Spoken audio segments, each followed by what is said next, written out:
Hi കൂട്ടുകാരെ, എല്ലാവരും സുഖമായിരിക്കുന്നു എന്ന് വിശ്വസിക്കുന്നു. അപ്പോൾ പുതിയ വീഡിയോയിലേക്ക് എല്ലാവർക്കും സ്വാഗതം. അപ്പോൾ ഞാനിന്ന് വന്നിരിക്കുന്ന പുതിയ വിഷയം അല്ലെങ്കിൽ ടോപ്പിക് എന്ന് പറയുന്നത് നമ്മൾ മോട്ടിവേഷണൽ സ്പീക്കേഴ്സിൻ്റെ അല്ലെങ്കിൽ ഇൻസ്പിറേഷൻ ആ ഒരു കോട്സ് ആ ഒരു രീതിയിലൊക്കെ സ്പീച്ച് നടത്തുന്നവരുടെ അല്ലെങ്കിൽ ഏതെങ്കിലുമൊക്കെ രീതിയിൽ നമ്മളുടെ പോസിറ്റിവിറ്റിയെ ഉയർത്താൻ ശ്രമിക്കുന്ന ഏതെങ്കിലുമൊക്കെ ആ ഒരു രീതിയിലുള്ള വീഡിയോ അല്ലെങ്കിൽ സ്പീച്ച് ഒക്കെ എവിടെന്നെങ്കിലുമൊക്കെ കേൾക്കുമ്പോൾ നമുക്ക് ആ ഒരു പോസിറ്റിവിറ്റിയിലേക്ക് ഒക്കെ ഉയരണം അല്ലെങ്കിൽ നമ്മുടെ ലോ വൈബ്രേഷനിൽ നിന്ന് ഹൈ വൈബ്രേഷനിലേക്കൊക്കെ എത്തണം എന്നൊക്കെയുള്ള രീതിയിൽ നമ്മൾ ആ ഒരു രീതിയിൽ നമ്മുടെ സോളിനൊരു ഇവോൾവിങ് അല്ലെങ്കിൽ ഒരു ഗ്രോത്ത് അല്ലെങ്കിൽ ഒരു ട്രാൻസ്ഫോർമേഷൻ ഒക്കെ വരുത്തിക്കൊണ്ട് നമ്മൾ പല രീതിയിലുള്ള മെറ്റാഫിസിക്കൽ ആക്ഷൻ, അതായത് മെഡിറ്റേഷൻ അല്ലെങ്കിൽ ആസ്ട്രൽ ബോഡീസിനോട് പ്രാർത്ഥിക്കുക, അല്ലെങ്കിൽ ഹൊപ്പോനോപോനോ അല്ലെങ്കിൽ ഹീലിംഗ് എക്സസൈസ് അല്ലെങ്കിൽ യോഗ ടെക്നിക്ക് അല്ലെങ്കിൽ ക്രിയയോഗ അല്ലെങ്കിൽ ബ്രീത്തിങ് എക്സസൈസ്, അങ്ങനെ ഏതെങ്കിലുമൊക്കെ രീതിയിലൊക്കെ പോയി നമ്മളുടെ എനർജിയെ ഹൈ വൈബ്രേഷനിലേക്ക് എത്തിച്ചു നിർത്തിക്കൊണ്ട് നമ്മളുടെ മാനിഫെസ്റ്റേഷൻസ് എല്ലാം നമ്മളുടെ ജീവിതത്തിലേക്ക് റിയാലിറ്റിയിലേക്ക് കൊണ്ടുവരണം എന്നുള്ളൊരാഗ്രഹത്തിലേക്ക് നമ്മൾ ഉയർന്ന് നിൽക്കുന്ന ആ ഒരു സാഹചര്യത്തിൽ പെട്ടെന്ന് എന്തെങ്കിലും ഒരു ഓപ്പർച്യൂണിറ്റി, സാധ്യത, സാഹചര്യം അല്ലെങ്കിൽ വാർത്ത അല്ലെങ്കിൽ വ്യക്തികൾ ഒക്കെ എന്തെങ്കിലും നിങ്ങളുടെ മുന്നിൽ ഒരു പ്രശ്നം അല്ലെങ്കിൽ ഒരു സാഹചര്യമൊക്കെ ആയിട്ട് എന്തെങ്കിലും ഒരു ഇൻസിഡൻറ്റ് നമ്മുടെ മുന്നിൽ വരുമ്പോൾ ബലൂണിൻ്റെ കാറ്റ് വിട്ടു പോയതുപോലെ നമ്മൾ പെട്ടെന്ന് അങ്ങ് ലോ വൈബ്രേഷൻ എനർജിയിലേക്ക് പോകുന്നു, അല്ലെങ്കിൽ നമ്മൾ പെട്ടെന്ന് വളരെ നെഗറ്റിവിറ്റിയിലേക്ക് അങ്ങ് വീണു പോകുന്നു. ഇതിൻ്റെ കാരണം എന്താണ്? അല്ലെങ്കിൽ അങ്ങനെ ഒരു സാഹചര്യത്തിൽ നമ്മൾ വീണു പോകാതിരിക്കാൻ നമുക്ക് എങ്ങനെയാണ് നമ്മളുടെ എനർജിയെ പ്രൊട്ടക്റ്റ് ചെയ്തുകൊണ്ട് ഹൈ വൈബ്രേഷൻ എനർജിയിലേക്ക് നിലനിൽക്കാനായിട്ട് സാധിക്കുക? അതിനെക്കുറിച്ച് എനിക്കറിയാവുന്ന കാര്യങ്ങൾ നിങ്ങളുമായിട്ട് ഷെയർ ചെയ്യുകയാണ്. അപ്പോൾ വീഡിയോ മുഴുവനായിട്ട് ഒന്ന് കാണാൻ ശ്രമിക്കുക. ആദ്യമായിട്ടാണ് ഈ വീഡിയോ അല്ലെങ്കിൽ ചാനൽ കാണുന്നതെങ്കിൽ ഒന്ന് സബ്സ്ക്രൈബ് ചെയ്യുക, കമൻറ്റ് ചെയ്യുക, ഷെയർ ചെയ്യുക. അപ്പോൾ എൻ്റെ സബ്സ്ക്രൈബേഴ്സ്, വ്യൂവേഴ്സ് ആയിട്ടുള്ള ഓരോ വ്യക്തികൾക്കും ഈശ്വരൻ്റെ നാമത്തിൽ എൻ്റെ ഹൃദയത്തിൻ്റെ ഭാഷയിൽ നന്ദി പറയുകയാണ്. എല്ലാ തരത്തിലുമുള്ള സപ്പോർട്ടും പ്രോത്സാഹനവും ആ സ്നേഹവും സജഷൻസും എല്ലാം തന്ന് എന്നെ മുന്നോട്ട് നയിക്കുന്നതിന്. അപ്പോൾ ഞാൻ നേരത്തെ ഒരു വീഡിയോയിൽ പറഞ്ഞിട്ടുണ്ടായിരുന്നു നമ്മളുടെ ചിന്താതലങ്ങളുടെ ആ ഒരു വ്യത്യസ്തമായ തലങ്ങളെക്കുറിച്ച്. അത് എങ്ങനെയാണെന്ന് ചോദിച്ചാൽ, നമ്മളുടെ മനസ്സിൻ്റെ ചിന്താതലങ്ങളെ നമുക്ക് മൂന്നായിട്ട് ഡിവൈഡ് ചെയ്യാം. അതായത് conscious mind, sub conscious mind, unconscious mind. അപ്പോൾ ആദ്യം നമ്മൾ മനസ്സിലാക്കേണ്ട കാര്യം, മനസ്സ് എന്ന് പറയുമ്പോൾ അവിടെ രണ്ട് ഉത്തരം കിട്ടുന്ന രീതിയിലുള്ള ആ ഒരു രീതിയാണ് മനസ്സിന് ഉള്ളത്. എന്നാൽ സോളിനുള്ളത് ഒറ്റ ഉത്തരം മാത്രം കിട്ടുന്ന ഒന്നാണ്. അപ്പോൾ മനസ്സിൽ എന്തൊരു കാര്യം വന്നാലും വേണോ വേണ്ടയോ, ഇല്ല ഉണ്ട്, അല്ലെങ്കിൽ പോസിറ്റീവ് നെഗറ്റീവ്, അല്ലെങ്കിൽ വേണം അല്ലെങ്കിൽ വേണ്ട, അല്ലെങ്കിൽ ഞാൻ അങ്ങോട്ട് പോകണോ, അല്ലെങ്കിൽ എനിക്ക് കിട്ടുമോ ഇല്ലയോ എന്നൊക്കെയുള്ള രീതിയിൽ നമ്മൾക്ക് കൺഫ്യൂഷൻ തരുന്ന ഒരു രീതിയാണ് നമ്മളുടെ മനസ്സിൻ്റെ ചിന്താതലങ്ങൾ. അപ്പോൾ നമുക്കതിനെ മെയിനായിട്ട് മൂന്നായിട്ട് തിരിക്കാനാണ് കോൺഷ്യസ് മൈൻഡും സബ് കോൺഷ്യസ് മൈൻഡും അൺകോൺഷ്യസ് മൈൻഡും. അതിൽ നമുക്ക് അൺകോൺഷ്യസ് മൈൻഡിനെ അങ്ങ് മാറ്റി നിർത്താം. എന്നിട്ട് സബ് കോൺഷ്യസ് മൈൻഡും കോൺഷ്യസ് മൈൻഡിനെ കുറിച്ച് നമുക്കിവിടെ ചർച്ച ചെയ്യാം. അപ്പോൾ നമ്മളുടെ സാധാരണ രീതിയിൽ നമ്മൾ നിൽക്കുന്ന ഈ ഒരു ലെവലിലാണ്, ഇത് ലോ വൈബ്രേഷൻ എനർജി ലെവലാണ്. അവിടെ നിന്ന് നമ്മളുടെ മെറ്റാഫിസിക്കൽ ആക്ഷൻ എല്ലാം നമ്മൾ ഓരോന്നോരോന്ന് എടുത്തുകൊണ്ട് നമ്മളുടെ എനർജിയെ ഉയർത്തുമ്പോൾ നമ്മൾ കോൺഷ്യസ് ലെവലിലേക്ക് എത്തിച്ചേരുകയും ആ ഒരു എക്സ്പാൻഷൻ ഓഫ് കോൺഷ്യസ്നെസ് വഴി നമ്മൾ യൂണിവേഴ്സുമായിട്ട് അല്ലെങ്കിൽ ഡിവൈൻ പവറുമായിട്ട് കണക്റ്റഡായി എപ്പോഴും നിൽക്കാനായിട്ട് ശ്രമിക്കുകയും ഒക്കെ ചെയ്യുമ്പോൾ അതവിടെ ഹൈ വൈബ്രേഷൻ എനർജി ലെവലാണ്. അപ്പോൾ ഇനി ഇവിടെ എന്താണ് സംഭവിക്കുന്നതെന്ന് ചോദിച്ചാൽ, നമ്മൾക്ക് കോൺഷ്യസ് മൈൻഡും സബ് കോൺഷ്യസ് മൈൻഡും രണ്ടായിട്ട് മാത്രം എടുത്തു. അൺകോൺഷ്യസ് മൈൻഡിനെ നമ്മളങ്ങ് മാറ്റിവെച്ചു.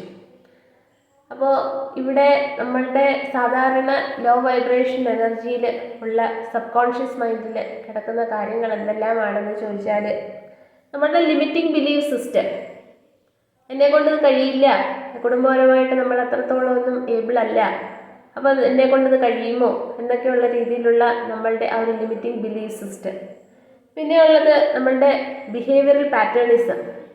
അത് കുട്ടിക്കാലത്ത് നമ്മൾ ജനിച്ചു വീഴുന്ന കാലം മുതൽ നമ്മൾ കണ്ട് വളർന്ന അച്ഛനമ്മ, അപ്പൂപ്പൻ, അമ്മൂമ്മ, ബന്ധുക്കാർ, കൂട്ടുകാർ, സ്കൂളിൽ പഠിക്കുമ്പോൾ ടീച്ചേഴ്സ്, അല്ലെങ്കിൽ അവിടുത്തെ പ്രിൻസിപ്പൾ, അവിടെ പഠിക്കുന്ന കൂട്ടുകാർ, അങ്ങനെ അങ്ങനെ എല്ലാവരും നമ്മളിൽ ഇൻഫ്ലുവൻസ് ചെയ്ത് നമ്മളിൽ ഉണ്ടാക്കിയെടുക്കുന്ന ആ ഒരു ബിഹേവിയറൽ പാറ്റേൺസ്. ഇനി എന്തെങ്കിലും തരത്തിലുള്ള ചൈൽഡ്ഹുഡ് ട്രോമാസ് എന്തെങ്കിലുമൊക്കെ ഉണ്ടെങ്കിൽ അങ്ങനെ വളരെ വ്യത്യസ്തമായിട്ട് ഉണ്ടാവുന്ന പല രീതിയിലുള്ള ബിഹേവിയറൽ പാറ്റേൺസ്, അതായത് സോഷ്യോപാത്ത്, സൈക്കോപാത്ത്, എംപാത്ത്, അങ്ങനെ അല്ലെങ്കിൽ നാർസിസിസ്റ്റ്, അല്ലെങ്കിൽ കാർമിക്, അങ്ങനെ അങ്ങനെ അങ്ങനെ അതിന് ഡിവിഷൻസ് പല രീതിയിൽ. അങ്ങനെ നമുക്ക് നമ്മളിൽ ഉണ്ടാകുന്ന ആ ഒരു ബിഹേവിയറൽ പാറ്റേൺസ്. പിന്നെ ഭയം, പിന്നെ ലാക്ക് ഓഫ് കോൺഫിഡൻസ്, പിന്നെ ഡൗട്ട്സ്, പിന്നെ ഉള്ളത് കൺട്രോളിങ് ഇഷ്യൂസ്. മറ്റ് പല ആളുകളും നമ്മളുടെ മുകളിലുള്ള ആ ഒരു കൺട്രോളിങ് ഇഷ്യൂസും ഉണ്ട്. നമുക്ക് എന്താണ് വേണ്ടത്, എന്താണ് എനിക്ക് വേണ്ടാത്തത്, എന്തെല്ലാം ഒരു ഗ്രേറ്റർ ഹൈറ്റ്സിലേക്ക് എനിക്ക് പോകാനായിട്ട് സാധിക്കും എന്ന് ഒക്കെ ഉള്ള രീതിയിൽ നമ്മൾ അങ്ങോട്ട് ചിന്തിക്കാൻ തുടങ്ങുമ്പോൾ മറ്റുള്ളവർ കൺട്രോൾ ചെയ്യുന്ന കൺട്രോളിങ് ഇഷ്യൂസ്. ഈ പറയുന്ന രീതിയിലുള്ളതെല്ലാം, അല്ലെങ്കിൽ നമ്മുടെ മണി മാറ്റേഴ്സിന് നമുക്ക് ഉള്ള ആ ഒരു തെറ്റായ ചിന്താഗതി, ജീവിതത്തിൽ അല്ലെങ്കിൽ അച്ഛനമ്മമാർ, അല്ലെങ്കിൽ നമ്മുടെ ബന്ധുക്കൾ, നമ്മൾ കുട്ടിക്കാലം മുതലേ അവർ പറയും വളരെ കഷ്ടപ്പെട്ടാണ് നമ്മളൊക്കെ ജീവിച്ചത്, അപ്പോൾ പണം നമുക്ക് ചിലവാക്കാൻ പാടില്ല, ഞാൻ വീട്ടിൽ നിന്ന് ജോലി സ്ഥലം വരെ നടന്നാണ് പോയിട്ടുള്ളത്, അങ്ങനെ നമ്മൾ ഡ്രസ്സൊന്നും ഒരുപാട് വാങ്ങിക്കാതെ മുണ്ടു മുറുക്കി കൊടുത്ത് ഒക്കെയാണ് നമ്മൾ ജീവിച്ചത് എന്നുള്ള ആ ഒരു രീതിയിലുള്ള അവരുടെ ആ ഒരു ശൈലി, അവർ പറയുന്നത് നമ്മൾ ധൂർത്തടിക്കാൻ പാടില്ല, മണി അല്ലെങ്കിൽ സമ്പത്ത് എന്നുള്ള സൂക്ഷിച്ച് ഉപയോഗിക്കണം എന്നുള്ളൊരു കാര്യമാണ് പറയുന്നതെങ്കിലും നമ്മുടെ ഉള്ളിൽ ആ ഒരു ബിലീവ് സിസ്റ്റം, അല്ലെങ്കിൽ ലിമിറ്റീവ് ബിലീവ് സിസ്റ്റം ഉണ്ട്. അതായത് പണം ചിലവാക്കാൻ പാടില്ല, ധൂർത്തടിക്കാൻ പാടില്ല, ആവശ്യത്തിനും അത് ചിലവാക്കുമ്പോൾ നമ്മളുടെ ഉള്ളിലൊരു വേദനയാണ്. അങ്ങനെ ആ ഒരു വേദന നിൽക്കുമ്പോൾ ആ ഒരു എനർജി ഒരിക്കലും നമ്മുടെ അടുത്തേക്ക് വരില്ല. അങ്ങനെയൊക്കെയുള്ള എല്ലാ നെഗറ്റീവായിട്ടുള്ള അല്ലെങ്കിൽ ലോ വൈബ്രേഷനിലുള്ള ചിന്താഗതികളെല്ലാം നിൽക്കുന്നതാണ് നമ്മളുടെ സബ് കോൺഷ്യസ് മൈൻഡ്. എന്നാൽ നമ്മളുടെ കോൺഷ്യസ് മൈൻഡ് എന്ന് പറയുമ്പോൾ ഇവിടെ നിന്ന് നമ്മളങ്ങ് ഉയർന്നു ഹൈ വൈബ്രേഷൻ എനർജിയിലേക്ക് ആയി. അങ്ങനെ ആവണമെങ്കിൽ പെട്ടെന്നൊന്നും നടക്കില്ല. നമ്മൾക്ക് അറിയാം, നമ്മളുടെ ആ ഒരു സോളിൻ്റെ ഒരു ജൈത്രയാത്ര അനുസരിച്ച് പല ജന്മങ്ങൾ കടന്നാണ് നമ്മൾ ഈ കാണുന്ന ഇപ്പോഴത്തെ ഈ ജന്മത്തിൽ എത്തിച്ചേർന്നിരിക്കുന്നത്. അപ്പോൾ ആ ഒരു സോളിന് നമ്മളുടെ ഉള്ളിൽ പലതരത്തിലുള്ള മുറിവുകളോ ഒക്കെ ഉണ്ടെങ്കിൽ അതെല്ലാം ഹീല് ചെയ്തതിന് ശേഷം ആ ഒരു സോളിൻ്റെ പർപ്പസിലേക്ക്, അല്ലെങ്കിൽ സോളിന് എന്താണോ ആഗ്രഹം അതിലേക്ക് അതിനെ ഡൈവേർട്ട് ചെയ്ത് പോകാനായിട്ട് ഈ ഒരു ലൈഫ് ടൈമിൽ അതിന് സമയമായെങ്കിൽ ആ ഒരു സോളിൻ്റെ ആ ഒരു തോട്ട് പ്രോസസ്സിങ് നടക്കുന്നത് കൊണ്ടാണ് നമ്മൾ ആക്സിഡൻ്റലി ആണെങ്കിലും അല്ലാതെ ആണെങ്കിലും യൂട്യൂബിലൊക്കെ ഇതുപോലെ സ്പിരിച്വൽ ആയിട്ടുള്ള അല്ലെങ്കിൽ മെഡിറ്റേഷൻ അല്ലെങ്കിൽ മെറ്റാഫിസിക്കൽ ആക്ഷൻസ് ഉള്ള യോഗ അല്ലെങ്കിൽ ബ്രീത്തിങ് എക്സസൈസ് അങ്ങനത്തെ വീഡിയോസ്, അല്ലെങ്കിൽ ആരെങ്കിലുമൊക്കെ സ്പീച്ച്, അല്ലെങ്കിൽ മന്ത്ര ചാൻറ്റിങ്, അങ്ങനത്തെ കാര്യങ്ങളെല്ലാം ഒന്ന് കണ്ണോടിച്ച് നോക്കാനും അല്ലെങ്കിൽ ഒന്ന് കേൾക്കാനും ഒക്കെ നമ്മളുടെ സമയം കണ്ടെത്തുന്നത് എന്ന് പറഞ്ഞാൽ ഈ ലൈഫ് ടൈമിൽ ആ സോളിന് നിങ്ങളുടെ പൂർവ്വജന്മങ്ങളുടെ ആ ഒരു കർമ്മ അല്ലെങ്കിൽ ആ ഒരു മുറിവുകൾ എല്ലാം നമ്മൾ പ്രായശ്ചിത്തം ചെയ്ത് അല്ലെങ്കിൽ ആ മുറിവുകളെല്ലാം ഉണക്കി ആ ഒരു കാർമിക് സൈക്കിൾ ബ്രേക്ക് ചെയ്തുകൊണ്ട് നിങ്ങളുടെ സോളിൻ്റെ ആ ഒരു പാത്തിലേക്ക് നിങ്ങൾ തിരിയേണ്ട ആ ഒരു സമയം ആയി. അതുകൊണ്ടാണ് അപ്പോൾ നമ്മൾ കോൺഷ്യസ് മൈൻഡിലേക്ക് നമ്മളുടെ എനർജിയെ കൺവേർട്ട് ചെയ്യുമ്പോൾ അവിടെ അത് ഹൈ വൈബ്രേഷൻ എനർജിയാണ്. അപ്പോൾ ആ ഹൈ വൈബ്രേഷൻ എനർജിയിലേക്ക് എത്തണമെങ്കിൽ പല രീതിയിലുള്ള മെറ്റാഫിസിക്കൽ ആക്ഷൻ നമ്മളവിടെ ചെയ്യണം. അപ്പോൾ ചിലർക്ക് ഹൊപ്പനൊപ്പോനോ പ്രാക്ടീസ് ചെയ്യുന്നതാണ് ഇഷ്ടം, അല്ലെങ്കിൽ മെഡിറ്റേഷൻ ചെയ്യുന്നതാണ് ഇഷ്ടം, അല്ലെങ്കിൽ മെഡിറ്റേഷൻ എന്താണെന്ന് അറിയുന്നതാണ്, അല്ലെങ്കിൽ ബ്രീത്തിങ് എക്സസൈസ് ചെയ്യുന്നതാണ്, അല്ലെങ്കിൽ വളരെ കാമായിട്ട് നമ്മുടെ വീട്ടിൽ ഏറ്റവും നമുക്കിഷ്ടപ്പെട്ട ഒരു സ്ഥലത്ത് ഒരു 15 മിനിറ്റ് എല്ലാ ദിവസവും രാവിലെ നമ്മൾ ചുമ്മാതെ കണ്ണടച്ച് ഇരിക്കുക, അല്ലെങ്കിൽ യോഗ പ്രാക്ടീസ് ചെയ്യുക, അല്ലെങ്കിൽ എക്സസൈസ് ചെയ്യുക. എന്തായാലും ശരി, നമ്മളുടെ ആ ഒരു ലോ വൈബ്രേഷൻ എനർജിയിൽ നിന്ന് നമ്മൾക്ക് തന്നെ ഒരു ഷിഫ്റ്റിംഗ് നടത്തുമ്പോൾ അവിടെ അവരുടെ സോളിന് ഒരു ഇവോൾവിങ്, ഒരു ഗ്രോത്ത്, ഒരു എനർജിയുടെ ഒരു ഷിഫ്റ്റിങ്, ഒരു ട്രാൻസ്ഫോർമേഷൻ ഒക്കെ വരുത്തിക്കൊണ്ട് നിങ്ങളൊരു ഹൈ വൈബ്രേഷൻ എനർജിയിലേക്ക് മാറാൻ ശ്രമിക്കുമ്പോൾ അവിടെ നമുക്ക് വരുന്ന മാറ്റമാണ് കോൺഫിഡൻസ് ഉണ്ടാവുക, വിജയം ഉണ്ടാവണം, മണി മാറ്റേഴ്സ് ബ്ലോക്കൊന്നും ഇല്ലാതെ നമ്മളിലേക്ക് എപ്പോഴും ഫ്ലോ ചെയ്തുകൊണ്ടിരിക്കണം, ഗുഡ് കരിയർ, നല്ല ജോലി കിട്ടണം. അവിടെ ജോലി കിട്ടുന്ന സമയത്ത് കൂടെ ഉള്ളവരാലോ അല്ലെങ്കിൽ ഹയർ ഓഫീസേഴ്സിൻ്റെ ടോർച്ചറിങ്ങോ അങ്ങനെയൊന്നും പാടില്ലാത്ത എൻ്റെ പാഷൻ അനുസരിച്ചുള്ള ജോലി, ഗുഡ് കരിയർ സെലക്ട് ചെയ്തെടുക്കാനായിട്ട് എനിക്ക് കിട്ടണം. അതുപോലെ എൻ്റെ ആഗ്രഹങ്ങൾ എല്ലാം റിയാലിറ്റിയിലേക്ക് കൊണ്ടുവരാനായിട്ട് എനിക്ക് സാധിക്കണം. പിന്നെ ഉള്ളതെന്ന് വെച്ച് കഴിഞ്ഞാൽ കറേജ്, ഭയമില്ലാതെ എനിക്ക് എല്ലാ ദിവസവും എൻ്റെ കാര്യങ്ങളെല്ലാം പറയാൻ, ചെയ്യാൻ, നോ പറയാൻ, അതുപോലെ എൻ്റെ കാര്യങ്ങളെല്ലാം എൻ്റെ ആ ഒരു വ്യൂവിൽ നിന്നുകൊണ്ട് പറയാനും പ്രവർത്തിക്കാനും അച്ചീവ് ചെയ്തെടുക്കാനും എല്ലാം കഴിയണം എന്നുള്ള രീതിയിൽ നമ്മൾ ഹൈ വൈബ്രേഷനിലേക്ക് നമ്മളുടെ എനർജിയെ ഷിഫ്റ്റ് ചെയ്യുമ്പോൾ നമ്മളുടെ കോൺഷ്യസ് മൈൻഡിലേക്ക് എത്തും.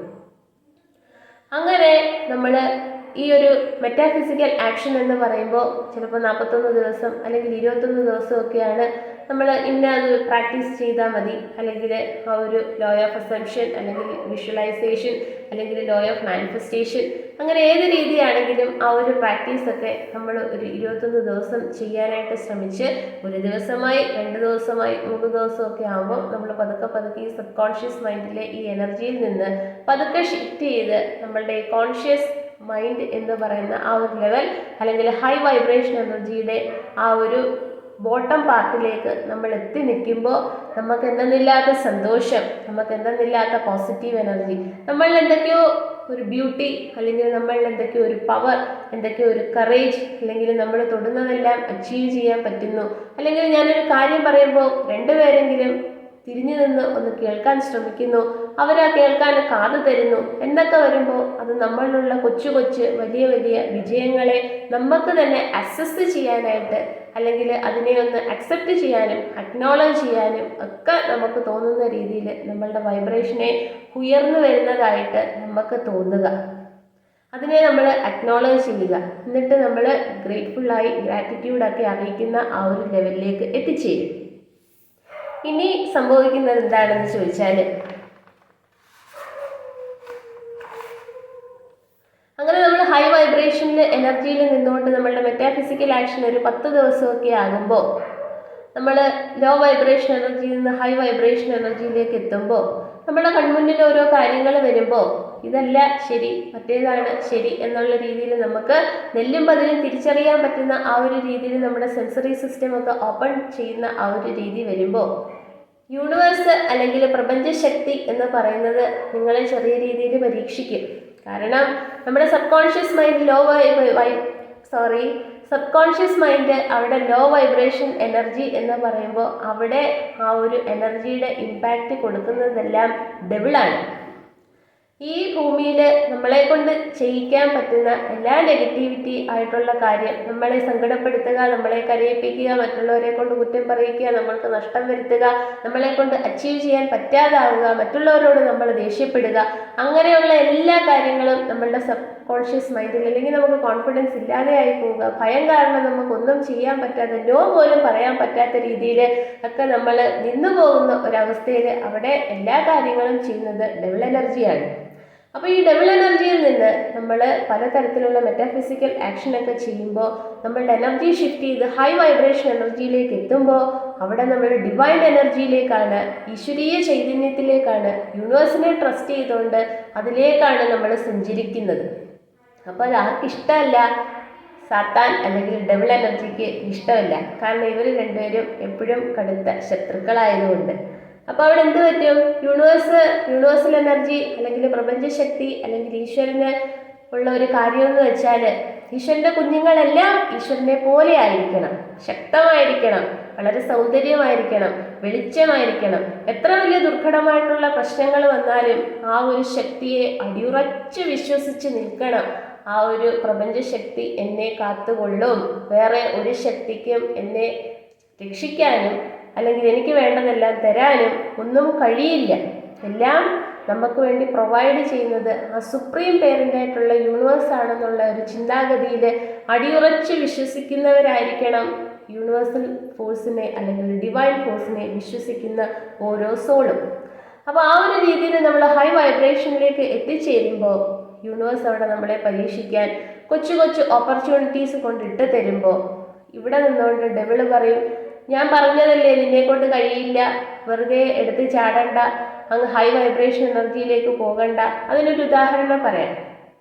ഞാൻ അല്ലെങ്കിൽ എനിക്ക് ഒരു അറിയുന്ന ഒരാൾ PSC ടെസ്റ്റ് എഴുതാൻ വേണ്ടിയിട്ട് പ്രിപ്പയർ ചെയ്തുകൊണ്ടിരിക്കുന്നു. ഞാൻ ആരെയും കുറ്റപ്പെടുത്തുകയോ അല്ലെങ്കിൽ വിമർശിക്കുകയോ ഒന്നുമല്ല. അങ്ങനെ എന്തെങ്കിലും തോന്നുന്നെങ്കിൽ ഞാൻ ക്ഷമിക്കുകയാണ്. മനസ്സിലാവാൻ വേണ്ടി ഒരു ഉദാഹരണം പറഞ്ഞു തരികയാണ്. അതായത് PSC ടെസ്റ്റ് എഴുതാൻ വേണ്ടി നമ്മൾ പ്രിപ്പയർ ചെയ്യുന്നു. അപ്പോൾ LDC പോലത്തെ എക്സാമിന് വേണ്ടിയിട്ട് പ്രിപ്പയർ ചെയ്യുമ്പോൾ നമുക്കറിയാം എല്ലാ ജില്ലയിലും കൂടെ ഒരുമിച്ച് പരീക്ഷ നടത്തില്ല. അപ്പം ഞാൻ കൊല്ലം ജില്ലയിലാണ് പരീക്ഷ എഴുതാനിരിക്കുന്നതെങ്കിൽ ആദ്യത്തെ പരീക്ഷ 3 ജില്ലയിൽ, ചിലപ്പോൾ മലപ്പുറം, അങ്ങനെ ആ ഒരു രീതിയിൽ 3 ജില്ലയിലെ പരീക്ഷ നടത്തി. അതിൻ്റെ ക്വസ്റ്റ്യൻ പേപ്പർ വന്നു, അത് വാട്സപ്പ് വഴി ആരോ അയച്ച് എനിക്ക് തന്നു എന്നുള്ള രീതിയിൽ ഞാനത് നോക്കിയപ്പോൾ ആകെ എനിക്ക് അതിനകത്ത് അറിയാവുന്ന ചോദ്യോത്തരം കൃത്യമായി അറിയാവുന്ന വെറും 10 എണ്ണം. പിന്നെ കറക്കി കുത്തിയാൽ അറിയാൻ പറ്റുന്നത് ആകെ കൂടെ 25 എണ്ണം. ബാക്കിയൊന്നും എനിക്ക് അറിയത്തില്ല. എന്നാൽ ഞാൻ നന്നായിട്ട് പഠിച്ചു, അപ്പം എനിക്ക് കിട്ടുമെന്നൊക്കെ നല്ല പ്രതീക്ഷയായിരുന്നു. പക്ഷെ ഈ ക്വസ്റ്റ്യൻ പേപ്പർ കണ്ടപ്പോൾ എൻ്റെ മനസ്സിലെ ഈ ഹൈ വൈബ്രേഷൻ എനർജിയിൽ നിന്ന് ഡബിൾ എനർജി പറഞ്ഞു, എന്തൊക്കെയായിരുന്നു LDC പരീക്ഷ എഴുതുന്നു, റാങ്ക് ലിസ്റ്റിൽ വരുന്നു, ജോലിക്ക് കയറുന്നു, പിന്നെ എല്ലാ രീതിയിലും സ്വപ്നം കണ്ടുകൊണ്ട് നടന്നതെല്ലാം ഈ ഒരു ക്വസ്റ്റ്യൻ പേപ്പർ കണ്ടുകൊണ്ട് പോയില്ലേ എന്നുള്ള രീതിയിൽ നമ്മളെ താഴേക്ക് പിടിച്ച് വലിക്കാനായിട്ട് ഡബിൾ എനർജി ശ്രമിക്കും. അങ്ങനെ ആ ക്വസ്റ്റ്യൻ പേപ്പർ കിട്ടുമ്പോൾ നമ്മളുടെ പോസിറ്റീവ് എനർജി എല്ലാം ഡൗൺ ആയി. ഞാൻ ആദ്യം പറഞ്ഞ ബലൂണിൻ്റെ കാറ്റൂരി വിട്ട കണക്ക് നമ്മൾ ഈ സബ് കോൺഷ്യസ് മൈൻഡിൻ്റെ ആ ഒരു എനർജിയിലേക്ക് വന്ന് വീണുപോകും. എന്നാൽ നമ്മൾ മനസ്സിലാക്കേണ്ട ഒരു കാര്യം, അത് ഏതോ ജില്ലയിൽ നടത്തിയ ഒരു എക്സാമാണ്. അതിൻ്റെ ക്വസ്റ്റ്യൻ പേപ്പർ തന്നെ നമുക്ക് വരണമെന്നില്ല. നമുക്ക് കിട്ടുന്ന ക്വസ്റ്റ്യൻ പേപ്പർ വേറെയാണ്. ആ ക്വസ്റ്റ്യൻ പേപ്പറിൽ ഉള്ളതെല്ലാം എനിക്കറിയാവുന്നതായിരിക്കും. കാരണം അത്രയും വിശ്വാസത്തിലാണ് പ്രപഞ്ചശക്തിയെ ഞാൻ അടിയുറച്ച് വിശ്വസിച്ചുകൊണ്ട്, അതിലുപരി ആ ശക്തിയുടെ കുഞ്ഞായ എന്നെ എനിക്ക് വിശ്വാസം ഉണ്ടായതുകൊണ്ട് ഞാൻ അത്രത്തോളം എഫേർട്ട് ഇട്ട് പഠിക്കുകയും അതെനിക്ക് കിട്ടുമെന്ന് പൂർണ്ണ വിശ്വാസത്തോടു കൂടി ഞാൻ എല്ലാ കാര്യങ്ങളും ചെയ്തതാണ്. അപ്പോൾ ആ ക്വസ്റ്റ്യൻ പേപ്പർ ടഫൊന്നും ആയിരിക്കത്തില്ല, എനിക്ക് എഴുതാൻ പറ്റും എന്നുള്ള രീതിയിൽ നമ്മൾ ചിന്തിച്ച് നമ്മുടെ ഹൈ വൈബ്രേഷണൽ എനർജിയിൽ തന്നെ സ്റ്റിക്ക് ഓൺ ചെയ്ത് നിൽക്കാൻ പറ്റാത്തത് കൊണ്ടാണ് ഞാൻ ആദ്യം പറഞ്ഞതുപോലെ നമ്മൾ മോട്ടിവേഷണൽ സ്പീക്കേഴ്സ് അല്ലെങ്കിൽ ഇൻസ്പിറേഷണൽ കോട്ട്സ് തരുന്ന അല്ലെങ്കിൽ അത്തരത്തിലുള്ള സ്പീച്ചൊക്കെ നടത്തുന്ന ആളുകൾ സംസാരിക്കുമ്പോൾ, അല്ലെങ്കിൽ ഞാൻ തന്നെ മറ്റ് പല ആളുകളും പല പ്രോബ്ലംസ് നമ്മുടെ മുന്നിൽ വരുമ്പോൾ അതിന് വേണ്ട കാര്യങ്ങൾ പറഞ്ഞു കൊടുത്ത് പകുതി എത്തുമ്പോഴേ ആ ചേച്ചി ഞാൻ വളരെ ഓക്കെ ആയി, വളരെ പോസിറ്റീവായി, എനിക്ക് കാര്യം മനസ്സിലായി, വളരെ പീസ്ഫുള്ളായി എന്നൊക്കെ പറഞ്ഞ് 2 ദിവസം കഴിഞ്ഞ് എന്തെങ്കിലും ഒരു പ്രശ്നം വരുമ്പോഴത്തേക്ക് പറ്റുന്നില്ല ചേച്ചി, അത് ആകെ ഡൗൺ ആയിപ്പോയി എന്നൊക്കെയുള്ള രീതിയിൽ വരുന്നത് ഈ ഒരു കാര്യം കൊണ്ടാണ്. അപ്പം നമ്മൾ മനസ്സിലാക്കേണ്ട കാര്യം എന്ന് വെച്ചാൽ, എത്ര വലിയ ഓപ്പർച്യൂണിറ്റീസ് നമ്മുടെ മുന്നിൽ വന്നാലും അത് നമ്മളുടെ സോളിൻ്റെ ഗ്രോത്തിന് വേണ്ടിയിട്ട്, അല്ലെങ്കിൽ നമ്മളുടെ തന്നെ ആ ഒരു ക്രിയേറ്റീവ് ഐഡിയ, അല്ലെങ്കിൽ പാഷൻ, അല്ലെങ്കിൽ നമ്മളുടെ എനർജി, ആ ഒരു രീതിയിലൊക്കെ നമ്മളെ കൊണ്ട് എന്തെങ്കിലുമൊക്കെ കഴിയുമോ എന്ന് നമുക്ക് തന്നെ മനസ്സിലാക്കാൻ വേണ്ടിയിട്ട് ഓരോ ഓപ്പർച്യൂണിറ്റീസ് ആണെന്ന് മനസ്സിലാക്കിക്കൊണ്ട് ആ പ്രപഞ്ചശക്തിയെ അടിയുറച്ച് വിശ്വസിച്ചുകൊണ്ട് നിങ്ങളെപ്പോഴും ഹൈ വൈബ്രേഷൻ എനർജിയിൽ തന്നെ നിന്നുകൊണ്ട് നിങ്ങളുടെ ഗോൾസ് എല്ലാം അച്ചീവ് ചെയ്തെടുക്കുക. എത്ര ആളുകൾ ചുറ്റിനും നിന്നുകൊണ്ട് നിങ്ങളെ പിടിച്ച് താഴേക്ക് വലിക്കാൻ ശ്രമിച്ചാലും അത് ഡബിൾ എനർജി ആണെന്നും, അല്ലെങ്കിൽ എത്ര ആളുകൾ കുറ്റം പറഞ്ഞാലും നിങ്ങൾ ചെയ്യുന്നതെല്ലാം തെറ്റായ കാര്യങ്ങളാണെന്ന് വിമർശിച്ചാലും ഒക്കെ നമ്മൾ മനസ്സിൽ വിചാരിക്കേണ്ട ഒരു കാര്യം, ഞാൻ ചെയ്യുന്ന കാര്യമെല്ലാം യൂണിവേഴ്സ് കാണുന്നുണ്ട്, അല്ലെങ്കിൽ പ്രപഞ്ചശക്തി കാണുന്നുണ്ട്. ആ ശക്തി എന്ന് പറയുന്നത് എൻ്റെ സുപ്രീം പേരൻ്റാണ്. ആ ശക്തിക്ക് അല്ലാതെ ഈ ഭൂമിയിൽ നമുക്ക് വേണ്ടി ഒന്നും ചെയ്തു തരാൻ ആർക്കും കഴിയില്ല. അപ്പോൾ വയനാട് ഡിസാസ്റ്ററൊക്കെ വന്നതിൽ നിന്ന് നമുക്ക് മനസ്സിലാക്കാൻ പറ്റുന്നത് അങ്ങനത്തെ കാര്യങ്ങളാണ്. പ്രപഞ്ചശക്തിക്കല്ലാതെ നമുക്ക് വേണ്ടിയിട്ട് ഒന്നും പ്രൊവൈഡ് ചെയ്ത് തരാൻ ആർക്കും കഴിയില്ല. നമ്മളൊരാപത്തിൽ വരുമ്പോൾ നമുക്ക് പോലും അറിയാത്ത ആളുകൾ നമ്മളെ വന്ന് സഹായിക്കുമ്പോൾ അത് ഈശ്വരൻ പറഞ്ഞു വിടുന്ന മെസ്സഞ്ചേഴ്സാണ്. അപ്പോൾ എന്ന് പറഞ്ഞതുപോലെ നമ്മളെപ്പോഴും ഹൈ വൈബ്രേഷൻ എനർജിയിൽ നിന്നുകൊണ്ട് ആ യൂണിവേഴ്സൽ ഫോഴ്സ് അല്ലെങ്കിൽ ഡിവൈൻ ഫോഴ്സിനെ അടിയുറച്ച് വിശ്വസിക്കണം. അടിയുറച്ച് വിശ്വസിച്ചുകൊണ്ട് നിങ്ങളുടെ കാര്യങ്ങളെല്ലാം സത്യമായ രീതിയിൽ, ശുദ്ധമായ രീതിയിൽ ആ പ്രപഞ്ചശക്തിയെ പാദങ്ങളിൽ തൊട്ട് നമസ്കരിച്ചുകൊണ്ട് നിങ്ങൾ ചെയ്തുകൊണ്ടേയിരിക്കുക. അങ്ങനെ ആവുമ്പോൾ നിങ്ങളെ താഴ്ത്തിക്കെട്ടാനോ അല്ലെങ്കിൽ നിങ്ങളെ കുറ്റം പറയാനോ അല്ലെങ്കിൽ വിമർശിക്കാനോ അല്ലെങ്കിൽ നിങ്ങളുടെ എല്ലാം മറ്റുള്ളവർ തട്ടിയെടുക്കാനോ സങ്കടപ്പെടുത്താനോ ആര് ശ്രമിച്ചാലും ആ ഡബിൾ എനർജിയിലൊന്നും നിങ്ങൾക്ക് വീണു പോകാതെ എപ്പോഴും ഹൈ വൈബ്രേഷനിൽ നിന്നുകൊണ്ട് ഡിവൈൻ എനർജിയുമായിട്ട് കണക്ട് ചെയ്തുകൊണ്ട് നിങ്ങളുടെ ജീവിതത്തിൻ്റെ ഓരോ വിജയങ്ങളും നേടിയെടുക്കാനായിട്ട് സഹായിക്കും. അപ്പോൾ ഈ അറിവ് മറ്റുള്ളവർ കൂടി ഒന്ന് പറഞ്ഞു കൊടുക്കുക, പകർന്നു കൊടുക്കുക. കൂടുതൽ ആൾക്കാർ എൻ്റെ ചാനലിൽ സബ്സ്ക്രൈബ് ചെയ്യുക, കമൻറ്റ് ചെയ്യുക, ഷെയർ ചെയ്യുക. എല്ലാവർക്കും ഒരിക്കൽ കൂടി നന്ദി.